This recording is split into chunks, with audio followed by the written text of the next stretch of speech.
Come on, don't run from me. Do not run from me. You already knew the type of I am before you got here. Don't play. Relax. In the last 24 hours, P. Diddy's case has only gotten worse, and his death penalty is getting closer and closer. Special Agent John R. Whitaker from the FBI has just leaked 10 audios where P. Diddy confesses to all the crimes without knowing it. In each audio, the rapper comments on a different crime. And it was because his phone was tapped that the FBI managed to build the accusations and put him behind bars. In this video, we will show you the 10 audios in detail, and you will see that Diddy unintentionally confesses to crimes. That you will be completely shocked by such cruelty. Whitaker, a 15-year veteran of the FBI, confesses that he has not seen such cruelty in all his years in law enforcement. He says, "Not even in the most famous serial killers have I seen such evil." Luckily, due to an anonymous tip, we started tapping Diddy's cell phone months ago. And today, we can be here. The first months of listening revealed just ordinary conversations, business parties, inflated egos. But then one night, a call picked up by accident changed everything. An unexpected, almost casual confession that would open the doors to the rapper's darkest secrets. I couldn't keep it to myself anymore. What I heard, what you all will hear, will change everything you think about power, fame, and humanity. You have the right to listen. Let's go. This is the first leaked audio. You know, in life, there is always someone who goes beyond the limits. There's always someone who smiles at you one day and the next tries to take away everything you've built. I don't tolerate this. I never tolerated it. In my house in Beverly Hills, there's a place that no one knows about. Deep in the basement, behind a false wall. From the outside, it looks like just an ordinary warehouse. But if you know where to press, the wall slides like magic. Inside, you find what I call the room. It is completely soundproof. No matter what happens inside, no matter how loud someone screams, no one will hear. This was a requirement of mine when they built it. I spent a fortune to guarantee this. The best engineers, they didn't ask questions. That's what I like, professionals. At first, I just used the space to store things. You know, things I didn't want anyone to see. But one day, someone crossed the line. A guy I trusted. He stole from me, betrayed me. I remember looking into his eyes as he explained himself, full of apologies. I smiled, nodded, and said everything was fine. And so that same night, I took him there. He had no idea.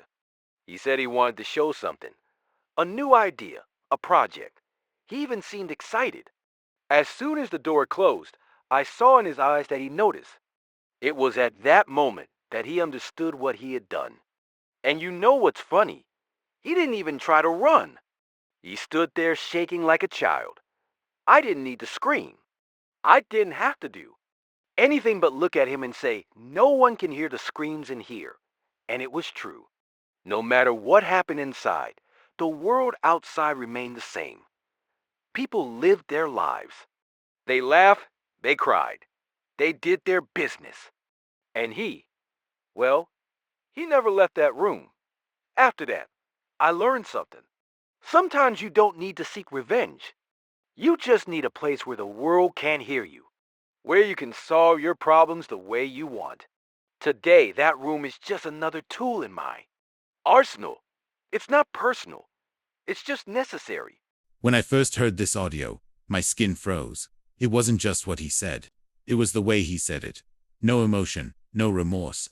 Just a man explaining something he believed to be normal, but what he called a necessary tool. I could only call it a chamber of horrors. And knowing that this place could still exist, that kept me up at night. But that's not even close to the other leaked audio. Listen to the next audio. You know what I always found fascinating? How people react when they feel lost. When they don't know what's coming. When every step seems like the last. It's in these moments that you see their true selves. Not the masks, not what they show to others, but who they really are. That's why I created the maze. Not everyone understands the art of fear, but me, I understand. This place is in one of my old mansions in Florida, one that no one uses anymore. Down there, deep below the basement, I had an entire system of tunnels. Excavated. An architect friend of mine designed everything. He thought he was building something for a show or an immersive experience. But I had other plans. It's more than a maze. It's a game, a test. And the best of all? There are cameras in every corner, recording everything. Not just the image, but the sound too. Every sigh, every step, every scream. All captured in high definition. I called it my personal cinema. The process is simple. The person enters or is placed inside, depending on the situation. They don't know where they are or how they got there. The lights are dim, just enough to see the surrounding walls. Some doors lead to dead ends. Others lead to traps. Most just take you deeper. The first thing they do, they scream for help. They always scream. And I just watch, sitting comfortably in my office with a glass of wine, watching everything happen on the screen. Desperation appears quickly. First they try to walk, quickly run. But while after hours, they start to slow down. You can see the tiredness, the sweat, the panic. This is where things get interesting. When they realize there is no way out, that no matter where they go, the labyrinth only consumes them. Some start to pray. Others start laughing, as if they are loose their minds. And some do things I never imagined. Things that even I wouldn't have the courage to do. And of course, I left some false clues. A note on the wall saying the exit is near.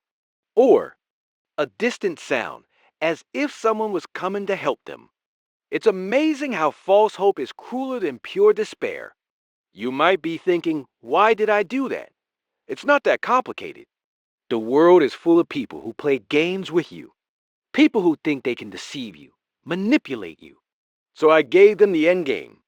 A game where they have to face the consequences of who they are. And in the end, no one really wins. The maze wasn't made for that.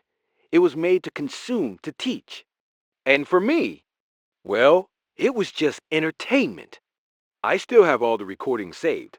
Maybe one day I'll watch it again. I thought I heard it all. But this was something beyond human understanding. He didn't just create a private hell. He watched it, fed on it as if it were a spectacle. He was a monster who turned despair into entertainment. And the worst of all, he didn't even try to hide how much he enjoyed it. Shall we go to audio 3? Well, I promise you, it gets worse. Dinners have always been my specialty. Not these public events full of cameras and fake applause. No, I'm talking about something more intimate. More guys. People don't pay attention to what they eat. They place trust in the hands of the host. A waiter puts something on the table and they eat it without thinking twice. That's what I was inspired by. These dinners were only for the select, the privileged, people who thought they were untouchable. They always came thinking they were about to experience something. Exclusive, unique. And in a way, they were right. I hired chefs who didn't ask questions. The kind of person who works for art, not morals. And the ingredients, well, let's just say they weren't found in any market. Each dish had a piece of a puzzle that no one there knew they were putting together. One of my favorites was the redemption ravioli. Small, elegant, filled with something special. The heart of a child. But not just any child. I'll tell you that later. Then there was the bouquet of silence, a soup with a special broth, the secret. The broth was made using plants that grew in soil, enriched with the ashes of someone everyone at the table knew. Nobody knew, of course, but I knew. And watching them savor each spoonful, laughing, toasting, celebrating, that was my true feast. Do you know what was most fascinating? How each dish seemed to affect them. I watched closely.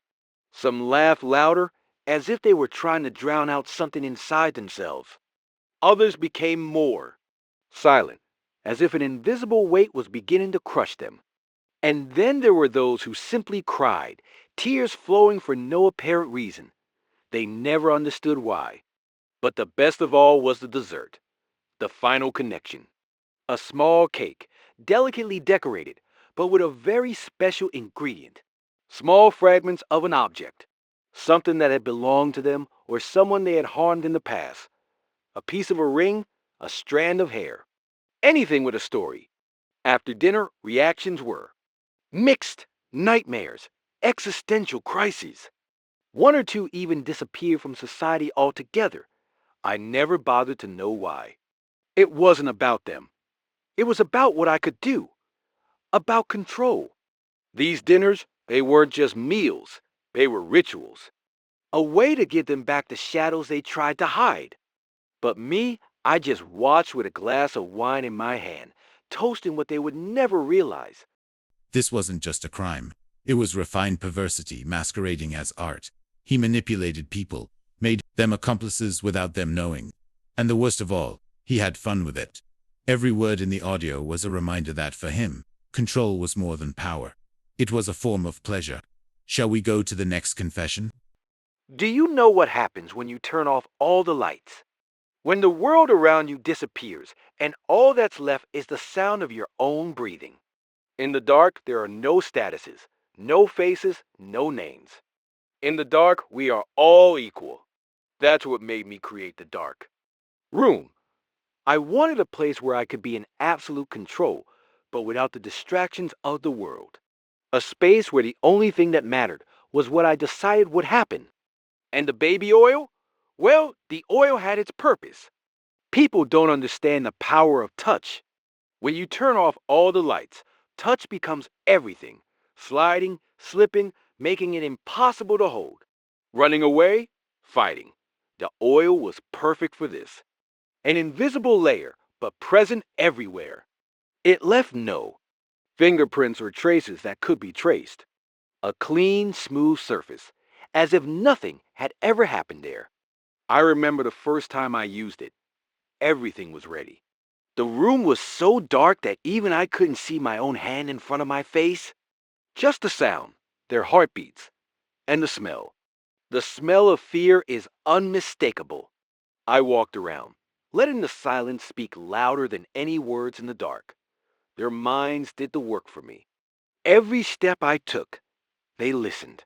Every movement, every breath, everything was amplified. And the oil? He guaranteed that even if they tried to fight, they wouldn't be able to. They slipped, fell, hit walls without knowing where they were. It was beautiful, actually. Pure chaos, absolute despair. All captured without a single light being turned on. And when it was all over, it was as if nothing had happened. No traces, no evidence. Just the silence of the dark room and the sweet smell of the oil that evaporated over time. Some say that in the dark, you can get lost. I, I say in the dark, you can find yourself. You discover who you really are. And most importantly, you discover who others are. And my friend, they are nothing that was different. This was raw. He didn't just control his victims. He fed on their vulnerability, on the fear he created in the dark. He saw himself as a god, and the oil was the perfect symbol of his dirty, invisible, irrefutable power. It was perversion in its purest state. That scared me for days. But I know you want to hear the next crime? Right, so let's go. There are things you only understand when you see the world as a chessboard. Ordinary people are nothing but parts. Pawns, most of them. Disposable movements, easy to replace.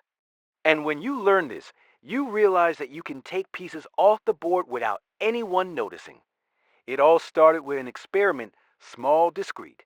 One neighborhood here, another there. Places forgotten by the system, where no one asks questions. Where children run. Through the streets without supervisor, vision without protection. It was the perfect setting. I call it the void theory. The idea is simple. If you start deleting people slowly, the community starts to disintegrate. First, a child disappears. Then another. Parents lose hope. They begin to close themselves off. Silence takes over, and people who could ask questions just leave. Each disappearance was calculated. No one was taken at random. It wasn't about numbers. It was about impact. The boy. Everyone knew. The girl who always rode her bike around the block.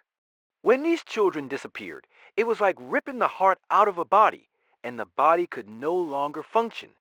I had my methods. Unmarked vans, well-trained teams. Places where no one would ever look, but the rest real secret. That's what happened afterwards. These children were not just taken, they were erased, not just from records, but from collective memory. I would make sure that within a few months, no one would talk about them. And you know what's most impressive? How people accept this. How they just move on. Mothers cry for a while. Neighbors put up posters. But eventually, the posters tear the tears dry and emptiness sets in. Over time, these neighborhoods became what I call communities of the disappeared. Places where the despair was so deep that no one dared ask. And best of all, it was irreversible. When you knock the right pieces off the board, the game cannot continue. And why? You might be wondering why. Control. Always control. Nothing in this world causes more fear than the idea of being erased, of disappearing without a trace. And when you control that fear, you control everything. He wasn't just confessing to disappearances. He was admitting to destroying entire communities. It wasn't just individual victims. It was a legacy of fear, of emptiness. It was too monstrous to believe. But I knew it was real. Let's go to the sixth. Some people keep old photos, others collect trophies. I prefer sounds. For me, there's nothing pure, more real than the music people make when they're at their wits' end. When they realize they have no way out. I started by chance. It was just supposed to be a test, something to capture a special moment. But when I heard the recording for the first time, something changed in me. The sound was perfect. The heavy breathing, the tremor in the voices, the muffled screams. It was raw, visceral. A symphony of despair. So I decided to save it. Not one or two, but all. Over time, it became almost a ritual. Whenever, say, an event happened, I would put the recorder in the corner of the room and let it do its work. Nothing more. I just pressed a button and waited. Some tapes are more intense than others. There are those where the victim begs. They always say the same things. Please, I have a family. I didn't do anything. At first, I even listened carefully, as if I were studying. But then, it started to be like background music. Something I could leave playing while I relaxed. And you know what's most interesting? Each person has a unique sound. Some cry, others scream. There are those who remain silent. But even silence says something. The sound of skin against the floor. The click of chains. Every detail is part of the track. My favorites. Ah, there's a ribbon. I think it's number 17. That's special. A woman, strong, determined. He didn't scream once. She just stood there, looking at me defiant. But do you know what she did? She started to sing a church song. Voice out of tune, but full of anger. I listen to this tape whenever I want to remember how resilient people are, until they aren't anymore. And I keep them all, cataloged, numbered, organized, like music albums. Sometimes I play one just to remember. Other times, I listen when I need inspiration. It's not about cruelty. It's not about pain. It's about control. Knowing that those voices exist because I wanted them to exist. That song was only created because I pressed the record button. It wasn't just perversity. It was celebration. He didn't just inflict suffering. He turned it into art, into personal entertainment. Knowing that, he not only did this, but listened to those tapes over and over again as a hobby. That was something my mind refused to process. I have always been fascinated by the desert. So vast, so empty. There's nowhere to run. There's no one to hear your screams. Just you and the silence. I knew that if I wanted to truly test what someone was made of, I would have to take everything from them. The comfort, the security, the hope. That's how the idea was born. Picking them up and putting them in the middle of nowhere. No water, no food, no map, just a small radio. One of those battery-operated ones. And a voice. My voice. It was simple. The rules were clear. The radio would come on at intervals, and I would give instructions. Sometimes it was a hint in the right direction. Other times I would say things to test their minds. You're close. You're walking in circles. You hear me, don't you? Some fell apart quickly. The heat did that to them. They begged for my help, cried on the radio, but I just watched. There was always someone nearby, far enough away to not interfere, but close enough to record. Because I needed to see how everyone dealt with it. The desert has a funny way of breaking you down. First, it makes you feel small. Afterwards, he makes you feel worthless. But the part I liked most was what came after. When they started hearing things I didn't say. When they started talking to the radio, as if I were a friend, a savior, as if I were God. I remember a guy, big, strong, confident. He started laughing, thinking it was a joke. But after a few hours, he was kneeling in the sand, holding the radio, as if it were the most important thing in the world. He kept saying, "Please tell me where to go. Please, just tell me the stronger ones always." Lasted longer, but no one came back the same. When they finally left, when I decided they had survived, there was something different about them. The eyes, always the eyes. They saw the world differently, not as a safe place, but as an eternal desert. And you know what's funny? I never needed to force anyone. All I did was put the radio in their hands and watch. They did the rest. Because in the end, the desert doesn't need me to break people. He was already born for this. I just sped up the process. The desert, a place that has destroyed armies, and that he has turned into a tool of psychological torture. He didn't need to touch them. The environment did that for him. What disturbed me most was not what he did, but how. He talked about it as if it were a scientific experiment, something almost inevitable. And that radio, that damn radio, he didn't give orders. He took everything away, leaving only fear. Control has always been true. Power, money, fame. This is temporary. But when you control someone, not just their body, but their mind, their will, then yes, you are untouchable. That's what led me to the Marionette Project. It wasn't just blackmail. That's basic. Anyone can find dirt and threaten to use it against someone. I wanted something bigger, something permanent. So I started investing in technology, the science of breaking someone down and putting them back together exactly how you want. First, I chose the target. Not just anyone, of course. It had to be someone important but vulnerable. A politician, an executive, an artist, someone with secrets. Everyone does. It's just a matter of digging deep enough. And when I found the weak point, I started working. Blackmail was the bait. A photo, a video, something they didn't want anyone to see. But that was just the beginning, because after that came the transformation, the implant, a small, almost invisible piece placed exactly where it needed to be. It wasn't something physical, you know? Nada. Remote control chip like in the movies. It was psychological. Something that reminded them that I was always there. Always. It was a fascinating process. First, they resisted. They thought they could escape, that they had some power over me. Then all you had to do was press the button. Not literally, but metaphorically. A call in the middle of the night. A subtle reminder of what I knew. And over time, they gave in. Everyone gives in. I remember one of them, a brilliant lawyer. The kind of person who could destroy empires with a signature. At first, she tried to negotiate, threaten, even cry. But once she realized there was no way out, she became efficient. I told her what to do, and she did it. No questions, no hesitation. And you know what's most interesting? After a while, they stop resisting. They start to believe that this is normal, that I am an inevitable force in their lives. And at this point, you don't even need to say anything. They act alone. They do what you want before you even ask. I had politicians passing laws, business people signing contracts, artists spreading messages.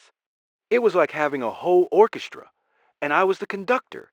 But best of all, they thought they were still free, living puppets. That's what they were. The wire wasn't visible, but it was there.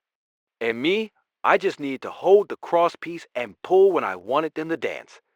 This was more than control. It was total domination. He didn't just destroy people. He recreated them in his image, turning them into living tools. Worst of all, they didn't even know they were lost. An invisible army moved by the threads he pulled. How to fight this? How to expose an enemy that doesn't even seem to exist? There is a lake, far from everything, a place that even maps forgot. I found it by chance, but since then, it has become part of me. It's deep, more than it seems, and dark. So dark that you can stare at the water for hours and never see the bottom. Perfect for storing. Things the world doesn't need to find. At first, it was just practical, a place where I could get away from trouble. But after a while, I started listening. Not while I was there. No, that's when I closed my eyes. In the silence, I could hear the sounds. Whispers, muffled screams, voices that didn't rest. People say water cleans everything. I say she keeps everything. Everything that was left there is still there, waiting, calling.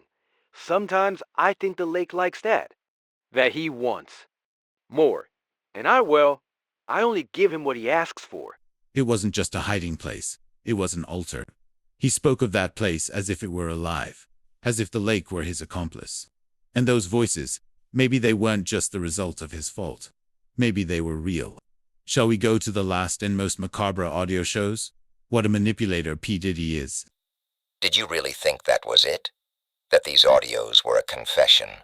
A collection of stories for you to listen to in the comfort of your safe little world? No. These audios were made for one thing. For you. You think I didn't know my phone was tapped? Now that you've heard it, you're connected to it. You know too much. You've heard things you never should have heard. And do you know what happens to those who carry that kind of weight? They don't sleep. They don't live the same way anymore. They become part of the game. The difference between you and everyone else. It's just that now I know who you are. And most importantly, I know where you are. You should never have pressed play. It wasn't just paranoia. He knew. He always knew. These audios were not confessions. They were traps. And now, even after everything, I can't stop thinking, could I have been caught too? Where does this whole story end? This guy is one of the biggest manipulators, killers, and everything else in the world. Leave in the comments what you think of all this, and subscribe to the channel to receive more videos like this.